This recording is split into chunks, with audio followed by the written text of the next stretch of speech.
Preko spleta imamo z nami Urško Bitenc, vodjo sektorja za socialno ekonomijo na Ministrstvu za gospodarstvo, turizem in šport. Urška, se slišimo, si z nami, samo da preverimo. Mislim, da se slišimo. Se slišimo. Dobar dan. Dobar dan. Še sliko rabimo, ampak bomo počakali. Ta Urška v miru, oziroma tehniku v miru. Ok, super. Petra Peternel, pa vas kar vam potem na oder. Petra, lahko zbereš svoj stolček, ki ti ustreza. Predsednica Združenja Center alternativne in avtonomne produkcije CAP, članica Sveta za socialno ekonomijo na ministrstvu, pa soustanoviteljica Stanovanjske zadruge Stanko. En aplavz, da se manj nekaj prizem. Luka Urbanič iz Slovenskega političnega sklada SPSS, kjer skrbi za različne naložbe. Tudi en aplavz, da se malo gremo. Hvala, če smo vrh. Soustanovitelj vodja programa na ABC pospeševalniku na Ekonomskem fakulteti v Ljubljani, sodeluje pri pripravljanju področja ekonomije, pa je del ekipe sklada tveganja kapitala Phil Rush iz Zagreba. Alež, dobrodošel.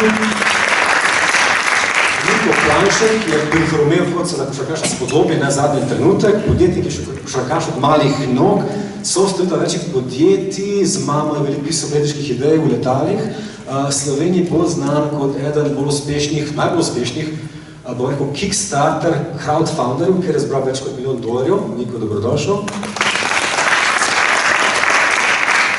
Vidimo Šporar, predsednik fonda sklada 2740 metrov po Škrlatici, gori, tako ime, ki se ukvarja z oblikovanjem, investiranjem in iskanjem rešitev za družbene učinke, direktor podjetja brez dobička in do 2020 član Evropskega socialno-ekonomskega odbora ESO. Primo zdravo, en aplavz.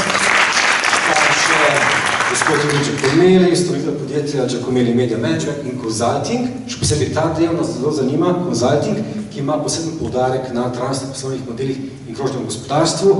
Juri tudi deluje kot investitor in razvijalec inovativnih startupov. Dobrodošli. Mi se zabava, če začne.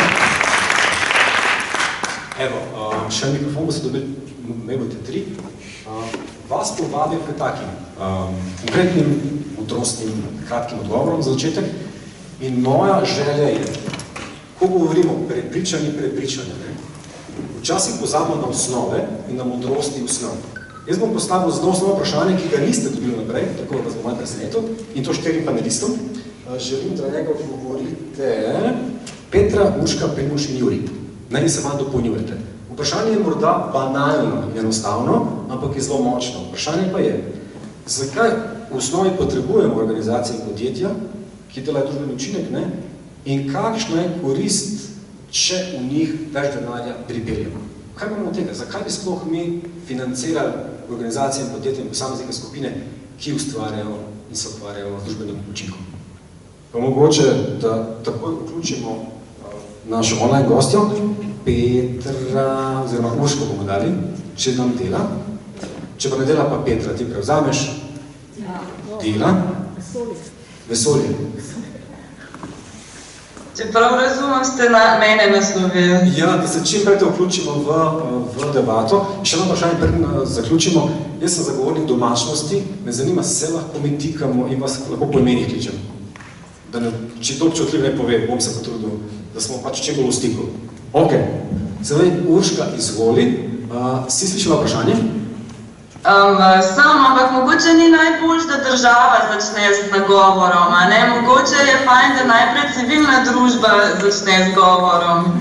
Ja, Urška, jaz sem rekel, da bom izval pa provociral, to je neke vrste provokacija. Če je res nelagodno, lahko dam naprej besedo, če pa ni, pa te kar povabim. Tvoj osebni občutek, mnenje, kakšna je vloga in vpliv organizacij podjetij z družbenim učinkom in zakaj jih je smiselno financirati, zakaj ste smiselno s tem vprašanjem sploh ukvarjati? Zakaj? Zdaj mogoče je treba nasloviti te koncepte, a ne? Prej smo govorili o družbenih inovacijah, vi me pa sprašujete o družbenih učinkih, a ne? Mogoče treba čisto na začetku razčistiti, da družbene inovacije lahko ustvarjajo posamezniki, podjetja, javne inštitucije, nevladne organizacije, pač kdorkoli. Družbene učinke lahko prav tako vsi ustvarjajo, ne? Zdaj konkretno znotraj sektorja socialne ekonomije se ukvarjamo s tem, kako bi jih merali in naslavljali, jih pa lahko seveda podjetja tudi ustvarjajo. Pomembni so pa iz tega, kar ste vi že v uvodnem nagovoru povedali, da vsi skupaj ustvarimo boljši, lepši svet, da optimiziramo svoje poslovanje, da investitorji mogoče dobijo tudi tisto, kar si želijo, hkrati pa naslovimo družbene probleme, izzive in si olajšamo in izboljšamo življenje tako v smislu podnebnih sprememb, da omilimo učinke in mogoče tudi čisto take vsakodnevne izzive, recimo lahko, kako v bistvu olajšati delo, učiteljcem v vrtcu, tudi tukaj lahko pride družbena inovacija prav, Tako da mogoče samo toliko, da je lahko družbena inovacija čist povsod in družbeni učinek je lahko čist povsod, je pa izredno pomemben za družbo, ker v bistvu ustvarja pozitivo in ohranja družbo kot celoto, Urška, hvala, ker si me opozorila. Jaz avtomatsko razmišljam, inovacija vodi družbeni učinek, to mi je preveč spet skupaj v DNA-ju. Petra, tvoje mnenje, se pravi, zakaj potrebujemo družbene inovacije, ki imajo družbeni učinek in zakaj jih je smiselno financirati? Ja, ključno je predvsem to, da družbene inovacije so tiste, ki spreminjajo temeljno delovanje družbe ali pa odnosov, ki v družbi so, kar pomeni, da se spreminja pozicija moči, kdo je tisti, ki lahko nekaj spreminja, spreminjajo se lahko vrednote. To je ključni vidik za moje pojme, ki ima lahko pozitivni učinek. Niso nujno vedno finančne narave, družbene inovacije, lahko so tudi samo res v poziciji moči, v tem, kako družba dojema stvari, kaj so naše ključne družbene vrednote. Nekatere od družbenih inovacij so popolnoma nefinančne, pa velikokrat temeljijo na tem entuziazmu, pa se zelo dobro spreminjajo. Zelo kratka bom, samo ena družbena inovacija v Mariboru je bila ustanovitev iniciative Mestni zbor, ki je pravzaprav zelo nefinančna, vedno bo prostovoljna, pa za ta primer to mogoče ni najbolj primerno, ampak je pa taka, na kakšen način se je spremenila pozicija moči prebivalcev nekega mesta, da so odločevalci bili prisiljeni določene stvari obravnavati, ki jih drugače ne bi in se pozicija moči recimo zamenjala, ali pa določenih vrednot, izboljševanja lokalnih okolij. Zelo na vseh področjih se to lahko zgodi, tako kot je tudi Urška povedala, lahko se zgodi kjerkoli, lahko je kdorkoli udeležen, ampak ključno se mi zdi, da gre za temeljno spreminjanje pravzaprav nekih odnosov v družbi. Hvala, evo, če Primož, pa Juri potem. Isto vprašanje, vloga, pomen. Se slišimo vse. Odgovarjam v svojstvu, zdaj če rečem, posameznika, državljana tega planeta ali pa prebivalca, očeta 5 otrok in tako naprej, bolj holistično, kot pa zdaj seveda v smislu biznisa ali pa današnje tematike. Jaz mislim, da je dejstvo, da opažamo, da pravzaprav živimo v svetu, da ima več kompleksnih izzivov. In ti kompleksni izzivi seveda terjajo popolno aktivacijo. Če smo bili priča dekadam neke pasivnosti, ki jim je sledila, jaz bi rekel, neka dekade na nek način zmanjševanja škode. Če pogledate nekatere industrije, panoge, kjer smo šli, ne vem, danes je zelo popularno govoriti o trajnostnem turizmu in podobno, kjer minimiziramo škode. Vedno bolj, po moji oceni, ugotavljamo, da tudi to ni dovolj. Potrebna je maksimizacija učinkov vplivov. Se pa vsi moramo dati vse od sebe, da bi lahko nekatere kompleksne probleme in izzive pravzaprav sploh rešili. In znotraj tega sintagme mislim, da je možno najti prostor za zelo različne pristope, metode, tehnike in tako naprej. Jaz z dolžnim spoštovanjem provociral nazaj, jaz osebno mislim, da en termin družbene inovacije je mnogokrat precenjen, čist preveč kategoriziran in predalčkan. Mi bi lahko pol stvari rešili še s konvencionalnimi modeli. Ne bi sploh rabili govoriti o nobenih inovacijah, whatsoever. Mene konkretno recimo in našo, če rečemo organizacijo in skupino, ne zanima na kakšen način, a ste vi socialni podjetnik, a ste filozof, ali ste kmet, kakoli že, nam je vseeno. Za nas je ključen tako imenovani high impact, se pravi končni vpliv. Kako ga doseči?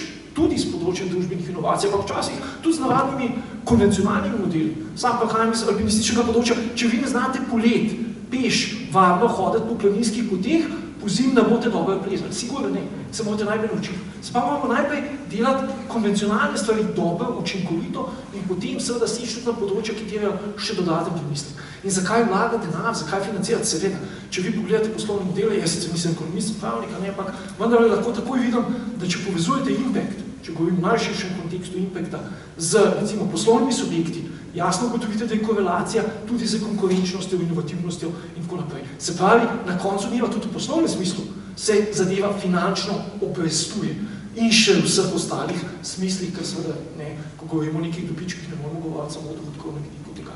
Tako da nedvomno to trend je pa treba malo zdrave pameti in ne gre vse staviti samo na enega konja v smislu nekih družbenih inovacij, ki bodo rešile svet, ampak pravzaprav cela paleta instrumentov, ki so nujno potrebni in delujoči, da se v tako kompleksnih časih seveda kaj spremeni na bolje. Super provokacija, jo bomo vzeli potem pa predavljati s publiko, se pravi, ali res potrebujemo za vsak kompleksen problem družbeno inovacijo ali ne. Dobro vprašanje in ali lahko z nekimi bolj običajnimi, v nekovanju konvencionalnimi stvari tudi rešujemo neke izzive, ki so kompleksni. Super. Juriš, prvo vprašanje. Hvala lepa in najprej lep pozdrav vsem skupaj, sem res vesel, da sem tukaj in da vidim predvsem toliko znanih obrazov, ki jih že nekaj časa nisem videl. Tako da že vnaprej hvala za to, kar ste nas zbrali. Naj na to vprašanje skušam odgovoriti z vprašanjem, zakaj pa sploh potrebujemo inovacije. Namreč, kaj pa je ta inovacija, ki je očitno, če si želimo družbeni inovacije, vsaj v enem segmentu zagotovo, je odmena v vprašanju, da je zaželena kategorija. Zagotovo, inovacija je pač prenos znanj, tehnologij, dosežkov človeškega uma, kam? Na trg, nek tržni odnos. In ta tržni odnos se predvideva, da lahko od tega imamo vsi neke koristi, da to ustvari neko novo vrednost, da ustvari participacijo, da lahko od tega imamo vsi nekaj več, da lahko bolj sodelujemo, da se lahko prek trga porazdeli ta nova vrednost čim širše in da ustvarja nove koristi. Tako da, pravzaprav, ta inovacija je v principu tako, kot jo največkrat želimo videti, kakršno si želimo, je v bistvu gonilo napredka. Zato, da je družbena, morajo biti izpolnjeni nekaj določenih pogojev, zato, ker se zavedamo, da lahko, tako rekel, na margini, lahko tudi inoviraš na ta način, da pravzaprav ustvarjaš drugačne učinke, ali pa saj ne ustvariš zadostnih učinkov, kakršnih se je skušal dotakniti s tem naštevanjem. Se pravi, da povečuješ priložnosti ali pa možnosti samo za peščico, da pravzaprav povečuješ možnost za ustvarjanje renta, renta pomeni nekaj nepodjetniškega. Inovacija je tipično povezana s podjetniškim ustvarjanjem. Je ustvarjalnost, je seveda prevzemanje tveganja, je povezovanje. Tako da jaz pravzaprav imam nek določen problem ločiti med, ali pa rekel, zelo jasno, tako arbitrarno razlikovati med družbenimi in nedružbenimi inovacijami. Zato raje uporabljamo v bistvu razloček med tem, da inovacija ne ustvari čim več nove vrednosti, ki ne bo čim bolje se porazdeljena in ne omogoča čim večjo participativnost in korist vseh, in se teh inovacij si želimo. Včasih pa pride do teh tržnih napak, ki v bistvu ne omogočajo vseh teh učinkov in da mi želimo imeti čim več inovacij takih, ki bodo tako družbene inovacije, kjer bodo te učinki v bistvu čim večji. Super. Evo, hvala za uvod. Eno hitro vprašanje in glasovanje z vsemi v prostoru. Dve vprašanji, ki sta povezani, ampak sta ločeni. Se pravi, prvo vprašanje ni povezano s financiranjem, samo zanima me, kako ste zadovoljni z količino družbenih inovacij v družbi. Če rečete, recimo tukaj gor, za roko pokažete, tukaj je danes glava boli, čist preveč teh inovacij, vsi samo nekaj inovirajo, tukaj res nimamo pojma, kaj delamo, premalo inoviramo. Pokažite mi količinsko, kako dojemate družbene inovacije. Jih imamo dovolj količinsko, ali tam, ali pa jih nimamo dovolj. Pokažite si za roko, koliko jih imamo, po vašem mnenju. Ok, smo nekje... 50%, ja. Neodločeno. Dobro, drugo vprašanje pa je ista roka gor dol, koliko dovolj so te družbene inovacije podprte finančno. Dviška, to je tukaj, da glava boli, denarja imamo, tukaj pa res je poden. Vaše mnenje? Aha, tu pa smo pod 50. Dobro. samo da malo občutka. Ok, Niko, en izziv zate, kot podjetnika, če dobiš domačo nalogo od nas, ne? Da danes ali jutri zjutraj začneš razvijati novo idejo, novo podjetje, katerega namen je res čim večja družbena inovacija in tudi družbeni impact, kako bi se tega lotil? Čim večji družbeni učinek želiš doseči čim hitreje kot podjetnik. Kaj bi naredil? Ja, v bistvu, proboj bi dobiti najprej bi probal začeti z attentionom. Čim več attention dobiti okrog tega stvari, kar delam, pa v bistvu nek community okrog sebe graditi. Jaz sem živel v New Yorku od 2002 do 2012, 2004 do 2014, no in v bistvu takrat se je ta projekt delal Highline. Če ga poznate, v bistvu je bila, Highline je bil, včasih so mislili, da bo imel železnico gor, to pa pol v bistvu se nič ni zgodili in je to stalo. No in v bistvu mesto je stalo to $5 milijonov bi jih stalo, da bi to podarili. In potem sem skozi razmišljala, damo za teh 5 milijonov, da podremo ali ne. Tam so se potem v okolici, so se pa v bistvu eni artisti začeli dobivati, pa so imeli idejo, kako bi iz tega partner delali. No in v bistvu seveda niso imeli denarja, ni ne vem, kako bi to naredili in so v bistvu začeli, to je bilo leta 2004, ali pa 3-5, nekaj takega, so začeli v bistvu organizirati gor evente, so ture že delali, so imeli že neke artiste, ki so delali tudi neke stvari gor, pa so tako in so začeli dobivati attention, so začeli dobivati community okrog. In kaj se je zgodilo? Najprej so local businessi ugotovili, da jim je dober biznis, ki prije ljudi tja, pa gre pa na kosilo, na kavo, kaj kupijo vse to in so začeli local businessi se to podpirati. Potem naslednja stvar, ki je bila, so real estate ownerji okrog, so začeli dojemati, zato je pa dobro tukaj, zdaj jaz imam v Pritličju, ljudje imamo tele, kaj so že biznise, ki hodijo to, pa še prvi nadstropje, samo most naredim do železnice, pa imam še prvi nadstropje, lahko restauracije, pa trgovine, pa vse take stvari. Pa so začeli dojemati, da bo to ful in potem je v bistvu še mesto to dojel, da je v bistvu imel ful dober učinek in tako se počas so naredili, mislim, da zbrali 150 milijonov, da so to vse prenovili od private investorjev, od mesta, pa od teh real estate-ov, ki so bili okrog, so to investirali in danes, če greste v New York, v bistvu je to nov del mesta, je tam rad. In so zdaj na koncu tega Highline so zgradili, mislim, da nekaj par milijard je bil tista vredna, tisti kompleks, ko so ga na koncu Highline zgradili. In če greste pogledate, danes v New York je to ena najglavnih atrakcij, ki greš pogledati, Highline. Pa so v bistvu razmišljali, da bi dali 5 milijonov, da bi podarili to. Ampak ja, attention, samo ta attention, pa začeli so v bistvu okrog tega napredovati. Super. Evo, tako eno dodatno provokativno vprašanje. Od družbenih inovacij, najprej panelisti, potem tudi vi, ne? Kater projekt v Sloveniji ali v regiji, bližnji regiji, sosednje države, ima v vaši glavi največ attentiona? Ga vi poznate, ima več pozornosti, pa je družbena inovacija. Tak na hitro. Katerega se spomnite? Aha, družbena inovacija, ta projekt mi pride na pamet. Razmišljate, kater pride vam na pamet? Ne seveda samo vaš, ne? Tudi še kak drug. Ok? Ja? Vem, da sem provokator. Kaj vam pride na pamet? Kjer projekt ima attention v vaši glavi, tako iz glave? Družbena inovacija, kater? Ali pa katera dva? Imel ga je verjetno v času COVID-a ta telefon, človeki fon. Ok, dobro. Gremo dalje? Ja?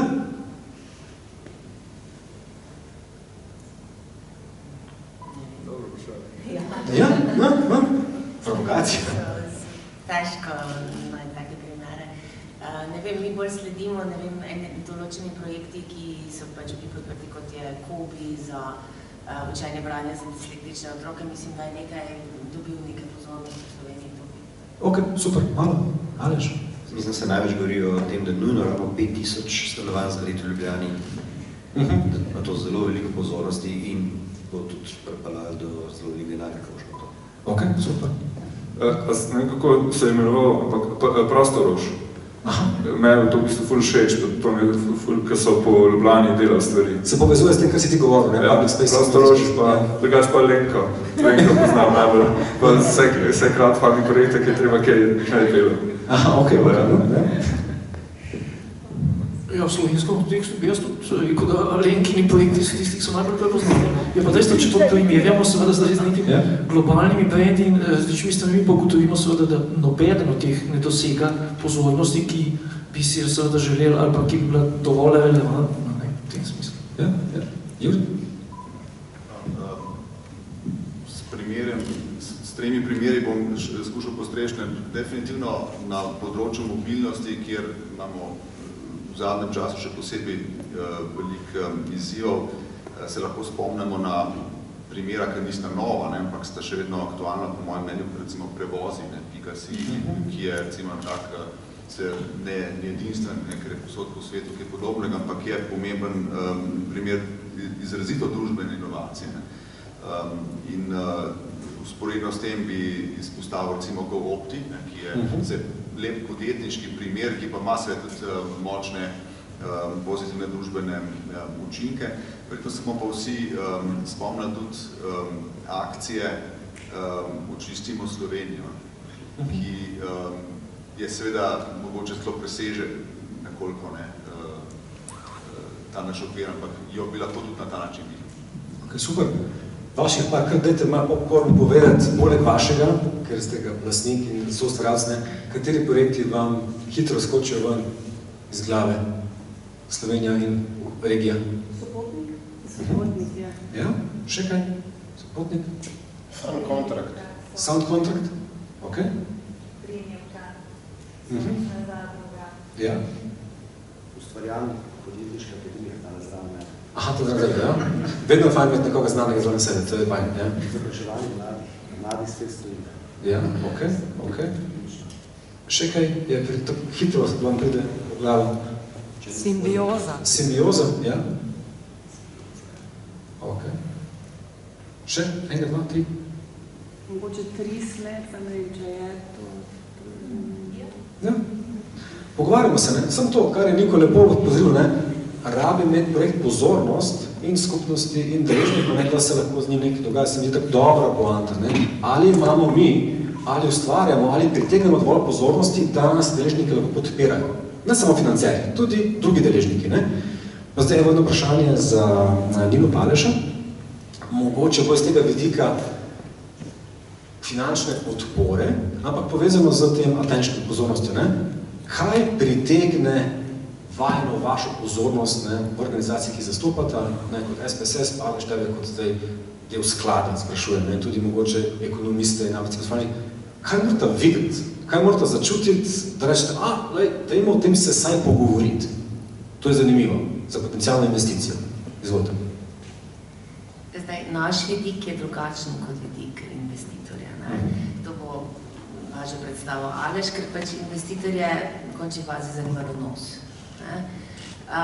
Na skladu pa mi smo kot javna institucija oziroma kot javni sklad mi podeljujemo sredstva striktno po razpisih, po pravilih pač, ki so definirani za razpisi, se pravi vezano in na financiranje, na pogoje razpisa, na merila razpisa. Tako da pri nas ni te osebne odločitve, pri nas ni upravljalca, ki bi rekel, ta projekt mi je zanimiv. Pri nas je dejansko to formalno odločanje. Res pa je, da podprta podjetja pa mi tudi imamo merilo, ki pač dodatno merilo ponavadi, da podjetja, ki so zanimiva za investitorje, tudi lažje prejmejo denar sklada, da pač neka povezava na zasebno investiranje. In pa tudi podprta podjetja smo preko vsebinske podpore povezovali z zasebnimi investitorji. Se pravi, v naslednji fazi, ko so podjetja že dobila našo finančno podporo, smo imeli en zelo obsežen in tudi ga nadaljujemo, obsežen program vsebinske podpore za ta podjetja, kjer so organizirali smo srečanja z investitorji, konference z investitorji, da so se podjetja predstavljala. Mi smo tudi soinvestitor Podima, tako da mislim, pač podpornik, se pravi, da ta podjetja čim bolj dobijo tudi stik z zasebnimi investitorji na naslednji fazi. Eno pod vprašanje, res ne vem, ker ne poznam tukaj SPSS-a. Se pravi, pri vas, kdo prvi pošlje prvi melje? Če ustreza kriterijem? No, to me zanima. Ne. Rok za oddajo vlog, do roka za oddajo vlog je potrebno oddati vlogo. Tako da tu ni možno zamuditi niti za minuto, ker je pa res, da pač sploh start-upovci imajo neko nenavadno navado, da pošiljajo v zadnji minuti. Ne samo start-upovci. Ne vem, to se res sprašujemo, odkot je ta želja po adrenalinu, da pošleš slovenom v zadnji minuti, pa da morda tvoja sistemska ura na računalniku ne ustreza našim, potem zamudiš. To je druga zadeva, to je pač takšna, ne vem, adrenalin. Ampak vse vloge, ki so popolne in oddane, popolno se da dopolniti, ki so oddane v določenem roku, se obravnava enako. Potem je samo popolnost in pač merila, točke, ki dobiš po merilih. Zdaj, če je sredstev dovolj, so lahko pač vse vloge odobrene. To je pač odvisno od višine točk zbranih po merilih. Ni pa to važno vrstni red prejem vloge. Ne igramo. Se pravi, uro mora biti naštimano, pravočasno damo in smo ok. Po možnosti, pol ure prej bi bilo super, ampak izgleda je to. Dobro, hvala, evo. Kaj pri tebi, Aleš, to pa je malo druga filozofija. Čisto kratek povod, kaj sploh delamo, oziroma kaj jaz delam, imamo sklad tveganega kapitala. Tako da sem tista grda beseda, tle sem kapitalist. In smo v zadnjih 3 letih in pol investirali 150 investicij, približno 130 podjetij, nekaj čez 40 milijonov evrov smo zinvestirali. Torej smo eni največjih, mogoče so največji zasebni investitor v tej regiji. Investiramo inovativne ideje. Ampak zato smo naredili 150 investicij, smo pregledali krepko čez 3000 projektov, verjetno čez 5000 projektov, niti ne štejemo več. Kar meni, da če se prijavite k nam čisto statistično gledano, imate 2 do 3% možnosti, da boste od nas dobili investicije. 97–98% prijav pač ne bo dobilo od nas denarja. In jaz mislim, da to je prva številka, ki je pomembna se zavedati, preprosto je toliko več idej, toliko več inovacij, koliko je denarja. Tukaj je naša regija malo specifična, v tujini je denarja več. Ne zgolj Slovenija, čeprav Slovenija je prav ekstremen primer. Je denarja preprosto zelo manj. Že Hrvaška je precej več denarja glede na to pot ideje. Slovenija je med najslabšimi v Evropi. Ne govorim sploh o družbenih inovacijah, govorim o inovacijah na splošno. Preprosto je to razmerje zelo slabo. In za nas investitorje to pomeni, da seveda imamo pač izbir. Mi lahko izbiramo in ko izbiramo, gledamo 3 osnovne kriterije. Prvi je še najbolj za start-upe ali pa za neke inovativne, da je najtežji. Preprosto mora obstajati nek problem, ki je dovolj velik, da se ga splača rešiti. Če je problem, kjer je na svetu 1000 ljudi, ki ga imajo, zelo verjetno ta problem ni dovolj velik, da bi z tega lahko nastalo neko uspešno podjetje. Druga stvar, vi morate biti sposobni narediti rešitev tega problema. V naši regiji ta običajno najlažji del. Imamo izjemno veliko dobrih inovatorjev, to niso nujno zgolj tehniki, tehnologiji, ampak to so lahko tudi nekdo, ki inovira poslovni model, nekdo, ki zna preprosto rešiti stvari drugače kot nekdo drugi. In da tretji del je pa tisti, ki ga ne razumem. Tretji del za to, da lahko dobite investicijo od zasebnega investitorja, je, da mora obstajati nek poslovni model. Na dolgi rok morate z rešitvijo teh problemov ustvariti več prihodkov, kot pa jih imate stroškov. Ta del je včasih težko razumeti. Prej sem povedal zgodbo, mi smo imeli en startup, katerega nikoli ne bi smeli investirati, ampak smo investirali 100.000 evrov, ki jih je porabil in naredil popolnoma nič s tem. Denar je dobesedno nebovzetje, se zgodil. Potem je prišel nam po 300.000 evrov. In sem rekel, da pač ne damo več denarja in pa nas je hotel tožiti. In da pač mi nujno moramo dati več denarja, kljub temu, da že s ta prvo investicijo ni naredil nič. In smo dobesedno imeli pa z odvetniki pogovore z njim, zato ker nismo dali denarja, ker oni mislili, da si ga pa zasluži. To je neko nerazumevanje, da zasebni investitorji iščemo donos. Zato, da dobimo donos, moramo biti sposobni neko inovativno dobro rešitev, ki rešuje problem velikega števila ljudi, iz tega razviti uspešno, hitro rastoče podjetje. Naša regija je zelo majhna, naše države, vse tukaj so zelo majhne, kot meni, da realno gledamo o problemih in rešitvah, ki lahko vplivajo na celoten svet. In tukaj pa mislim, da je zelo veliko prepletenja za družbenimi inovacijami. Problemi, ki jih rešujejo družbeni inovatorji, so v bistvu globalni problemi. In mi imamo startupe, ki so, recimo konkretno primer lahko dam, mi imamo startupe, ki delajo trge za trgovanje za CO2 izpusti. To je ogromno, to je globalni problem. Sem rečen, da bo tukaj veliko zelo uspešnih podjetij v prihodnosti nastajali z tega in je istočasno tudi družbena inovacija. Tako da tukaj se prepletamo. Nisem rečen, če je ta moj daljši govor odgovorno. Ne, izpostavil si zelo dobro stvar. Eno je, ali je sploh dovolj kapitala na voljo v državni regiji, da se lahko več financira. in ali organizacije rešujejo dovolj velik problem, ki ga ima dovolj veliko število ljudi. Se pa imamo dva izziva, ki sta povezana. Ne? Tukaj mogoče kar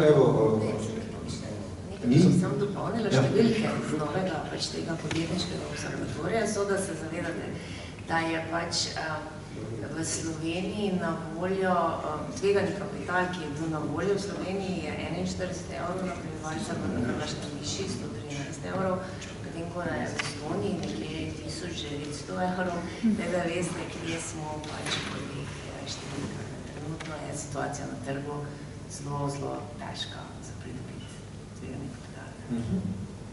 Bi pa jaz še eno nekaj zadal, v Sloveniji pa to vidim, jaz osebno, da se zelo dostakrat ne zavedamo, koliko velik je na voljo kapitala, govorimo na svetu. Zasebnega kapitala je, ne bom rekel nekaj več, ampak nekaj 10-krat, mogoče nekaj 100-krat več kot javna sredstva. In preprosto v Sloveniji vidim zelo veliko težnjo, da bi nujno morali javna sredstva pridobivati za določene projekte. Ne me narobe razumeti, javna sredstva so nujna za določene projekte, ampak zasebnega kapitala je toliko več, da če ste sposobni dobiti zasebni kapital, je preprosto lažje. In tudi celo v Sloveniji tega kapitala več kot temu, da smo med najslabšimi v Evropi. Super. Za občinska provokacija? Ja? Lahko? Jaz pa imam potem provokativno nazaj. Izvolite. Dam mikrofon, pa letim, da se bo slišali. Kratko. Jaz bi samo vprašala, za investitorje smatram, da nevladna organizacija sploh niso zanimive. Ali so? Vprašanje, zakaj ne bi bila zanimiva in kdaj? Aha, ok, dobiček primarno, ok, dobro. Ja, zdaj, prvič struktura je nam iskreno povedano zelo nepomembna, tle se zelo razlikujemo od javnih skladov, ki imate precej stroge pogoje. Mi smo že, nočem reči, da smo investirali v skupino ljudi, ki še niti imela podjetja, ker pač nekam moramo dan nakazati, ampak za nas to ni bistveno, je podjetje nekaj drugega. Je pa bistveno, da izpolnjuje te tri pogoje. En od teh treh pogojev je tudi dobičkonosnost. Nevladne organizacije po naših izkušnjah najpogosteje vas to niti ne zanima, kaj šele, da bi delali na tem, da bi bili dobičkonosni. Za nas pa to je seveda ključen kriterij. Če izpolnjujete te tri pogoje, potem nimam kakršnih zadržkov za to, da bi naredili investicijo. Ni interes investitorja, da pač ima nekaj od tega dobička, ali samo kot organizacija da ustvarja dobička? V zadju tega zares je, da se ustvarja neka vrednost. In interes investitorjev je, da se ustvari velika vrednost, ki jo potem investitor en del te vrednosti lahko zadrži za sebe. Torej, če boste vi naredili kot nevladna organizacija, ki dela 10 milijonov prihodka na leto, pa 1 milijon prihodka na leto, pa boste to povečevali 50% iz leta v leto, verjemite mi, da ste zelo privlačni za kakršnega koli investitorja. Samo nevladne organizacije ne delijo dobička, to je mogoče ta logika, ki ni zanimiva. Mogoče je tudi, on je VC, Venture Capital, kjer v bistvu so dobili denar že od institutional money, so dobili, imajo ponavadi 10 let, da poinvestirajo in nazaj dobijo. Tako da oni investirajo ponavadi v projekte, ki vidijo, da bojo v 5 do 7 letih nek exit se da bo nekdo jih kupil ali bo šli na stock market, so da oni ta cash dobijo nazaj in vrnejo. To je v bistvu super, ok. Ni treba, da imate biti dobiček, lahko vas prodamo na koncu. Ja. Vprašanje, potem pa je za vas vprašanje za občinstvo. Ja, izvolite. Ja, mislim, je bilo za Impact Hub Ljubljana. Eno pomembno informacijo tukaj, ko govorimo, kar je kolega že izpostavila, logično nevladna organizacija, neprofitna organizacija po zakonu ne sme biti profitna, lahko je pridobitna.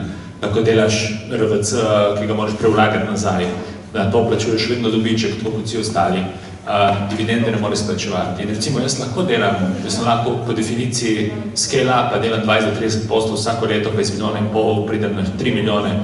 Kako nas boste kupili? Ne morete nas kupiti. Mislim, dejansko ni fora, da ne želimo, ne morete nas. Mislim, lahko prijete reči, da vam dam 10 milijonov, zato da vam vzel, ker verjamem, da naslednjih 15 let bo to nosno, ampak je mehanizem delovanja nemogoč. Tako da, to je tisti catch-22, ki ga tukaj imamo. Mi dejansko na tem delu spektra, ki je neprofiten, je bilo že dosti poskusov, na kakšen način, pustimo kooperative in podobne zadeve, ampak na področju zavodov, društev in tako dalje, razen nekega zavoda ni interesa, ne more biti interes tudi, ker dejansko nimaš nekega zagotovila, kot ga imaš v equity-u ponovadi, da je to tvoje. Zato jaz mislim, da tukaj si idemo na nič čistega vina. Mi ne moramo govoriti o klasičnem investiranju, ponovno, Impact je zavod, ima večina članov, ki je pa podjetij, ampak mi ne moramo klasično govoriti o investiranju v nevladne, neprofitne organizacije na tak način. Lahko govorimo o čem drugem, lahko vplivamo, recimo na kakšen način bomo dvignili družbeni učinek ali pa okoljski učinek in potem s tem morda, če je nek dogovor, pogodba, da se potem določen odstotek od tega učinka, ki se dela tudi v financah, bolj plača nazaj investitorju. Ampak čisto iskreno povedal, delamo sami, smo več partnerji, trem različnim, nobeno če slišati, da je nekdo zavod ali pa karkoli. Mora biti DO ali pa nekaj, kar lahko deli na koncu equity. Takole uporabo, je lahko dobro povedal. Niko, izvoli, jaz imam še pod vprašanje. Ja, v bistvu dva dobra eksempla sta, sam ste pa res iz Amerike, tako da ne vem, kako je tukaj z non-for-profit, kako v Sloveniji delujem. Po Ameriki OpenAI je bil fundacija, pa se ga pa konvertali, da ga ima Microsoft, tako da to je pa zanimivo videti. To druga stvar je pa v bistvu crowdfunding, Kickstarter, je v bistvu, oni so dobili od VC-ja, so dobili denar, ampak so jim od prvega dneva rekli, da bojo v bistvu social company in da v bistvu najverjetneje bojo nikoli se prodali ali pa šli, mogoče bojo šli na stock market, ampak to zdaj že, oni so že večkrat, ne vem koliko, 2009 so začeli, koliko je zdaj, 14 let so že in v bistvu je čist VC v zadnjima, čist sem bojo dobili nek value ven, ampak ni na tak, kar ponovali vsi. Ja, tako, evo, smo zagreli sobo, to je dobro. Samo en kontekst povezave, potem Primož, Petra, se pravi, problematizacija je, da pravne oblike, imamo neke omejitve in ne morate nas skupiti, mi tega ne moramo delati. Prej Primož lepo nastavil provokacijo, zakaj potrebujemo nujno družbeno inovacijo ali tako obliko, da nekaj rešujemo. Si malo odprl to fluidnost v organizaciji in ti mislim, Primož, da si tukaj dober, da si dosti surfaš med različnimi oblikami, me zanima tvoje izkušnje na to dilemo. Jaz bom najprej odgovoril na konkretno dilemo, ki jo je Jan odprl. Mi vemo, da zemljevid, če rečem, financiranja in zemljevid na nek način akterjev, ki so na teh področjih, sta pravzaprav dva različna zemljevida. In vsi se z vsemi ne morejo in nikoli ne bodo poklopili. Vi tudi v Angliji ali pa v Ameriki ali pa kjerkoli z neko tipologijo pač ne morate dobiti določenega vira financiranja. In s tem ni nič narobe. Pluralnost teh instrumentov se pa na nekih točkah prepleta in kateri najdejo katere, je pravzaprav stvar trga ponudbe in povpraševanja. Težava, realna težava, na katero kažejo raziskave, študije in tako naprej je, pa da na določenih trgih nekaterih instrumentov pravzaprav ni oziroma niso na voljo. Recimo tipologija neprofitnih organizacij je v srednjeevropskem prostoru prikrajšana, ker jim manjka instrumentov tega tipa financiranja, vi nikoli ne boste zmečevali z njihovim skladom. Nemogoče, to ni možno, ampak to pa ne pomeni, da bi morda nekdo iz investicijskega portfolija, ki je bil 10 let, recimo zdaj omenjam Google, recimo, ki nas financira, oni imajo 300 milijonov, Google.org, ker seveda kot hčerinska družba Google, oni imajo 300 milijonov evrov, ki so jih najprej spuščali v obliki humanitarnih paketov v Afriko. Ja, ni problema, klasična donacija. Potem se je zgodil COVID, se je zgodile vojne in tako naprej in so začeli razmišljati, da reče bolj sustainability sistemih in so začeli podpirati social economy v najširšem smislu. Se pravi, oni imajo v svoji agendi ali pa v svojem DNK-ju nekaj, kar pravi, za nas pa ni tako zelo pomembno, da mora biti problem nujno globalno relevanten, da se bodo znavja obrnili za prodajo blaga in storitev in da bomo mi dobili denar, ampak pravijo, za nas je problem lahko relevanten v nekem kontekstu, lokalnem, ne vem katerem, in mi smo na nek način financer tega, bi si pa želeli, da to ni samo donacija, morda bo nek hibrid, morda bo neka druga oblika in morda bi si želeli, da ta denar dobimo seveda tudi nazaj. Zakaj? Ne samo zato, da dobimo denar nazaj, ampak sustainability je pomemben del te zgodbe. Sicer ste lahko celo življenje kurativo in rešujete, pa nikoli ne pridete do konca temu. In družbene inovacije po svojem DNK-ju so nekaj, kar vstopa v prostor ali po reševanju kompleksnih izzivov relativno zgodaj, se pravi v preventivnih fazah. In mnogokrat, ampak o tem slovenskem prostoru ne govorimo, niso niti vezane toliko na prodajo blaga in storitev, ampak na učinkovite sisteme, ki odpravljajo nek kompleksen izziv ali pa celo znižujejo stroške za naročnika. Če vi preprečite toliko pa toliko stroškov, ne vem, na mladoletniškem prestopništvu, ali pa če rešite problem, ne vem, fluktuacije romske mladine na Kočevju, ki iz osnovne šole gre samo 10% v srednjo šolo, pa so vsi na denarni socialni pomoči, je to nek model, ki se ga da sfinancirati, je ocenljiv, ampak ni zanimiv za vaš sklad. Je pa zanimiv za nekega drugega investitorja. In ta trg je treba ustvariti in ga še nimamo tu. Super. Juri se je prijavil, Juri na kratko, Peter se je prijavil, pa Urško, bomo tudi povabili potem to debato. Ja, zelo dobre, ne, govorniki pred mano, zato bi rad samo počrtal, zadeve ilustriral, ne, to, kar prav primaš, dajmo se zavedati, če hočemo imeti inovacije, moramo imeti trg. To je tržna kategorija. Mi ne moramo razmišljati v kontekstu družbenih inovacij, tako da bomo trg vedno znova nekaj popravljali, celo omejevali, ne, tako naprej. To verjetno ne bo, ne, to bo ta neka začasna, kurativna pot in tako naprej, nekaj ne bo pripravljati družbe. Druga stvar pa recimo trg na večjih ravneh, da prije do inovacije je to cel proces, to je popotovanje, da od ideje, od nekega razvojno-raziskovalnega dosežka pridemo do konkretnih tržnih in družbenih učinkov prek tega prostora menjave. In zato je nesmiselno obtoževanje, zakaj eni se ne najdejo drugih, če v bistvu niso ustvarjeni zato, da bi sodelovali na istem trgu. Ampak je dosti bolj zanimivo, recimo z velika organizacij, ki niso ustvarjeni zato, da bi ustvarjali dobiček, razmišljali, kako se vendarle lahko vključil prek tistih trgov, prek tistih prostorov menjave v inovacijski proces, kjer to lahko ustvarjati. Kolega, mislim, je to tudi že konceptualno zelo dobro naslovil, že na nekaj konkretnih primerov, recimo, poznamo društva, združenja, nevladne, neprofitne organizacije, ki zelo dobro sodelujejo v raznih konsorcijih, kjer lahko seveda nastopa kot demo case, test bed, kot se temu lepo po slovensko reče, oziroma kjer lahko nazadnje njihovi rezultati tudi pripeljajo do prenosa tehnološkega transferja, recimo lahko licencirajo in tako naprej, in seveda se lahko svoj namen ustrezno uresničujejo, hkrati pa se lahko na ustreznem trgu enakovredni udeleženci te menjave. Tako da dajmo na ta način razmišljati in bomo lažje najdli v bistvu spoje na ustreznih trgih. Super. Kje smo zdaj sem kontekstualno v debati, po mojem mnenju? Prišli smo do omejitev, ki jih imamo in do nekih blokad in zaprtih vrat in nas zanima, kje je najbolj smiselno iskati odprta vrata in kje ne. Se pravi, da znamo poiskati primer način financiranja. Evo Petra, potem Urška, potem da vidimo, kje imamo zdaj omejitve, kje pa lahko razvijamo nove modele. To nas zdaj zanima. Ta prehod delamo, malo še zdržimo tole trenje, potem pa gremo v inovacijo iskanja financ in modelov. Izvoli. Ja, jaz prihajam iz sektorja socialne ekonomije, ki se tipično srečuje s težavami, o katerih govorimo zdaj.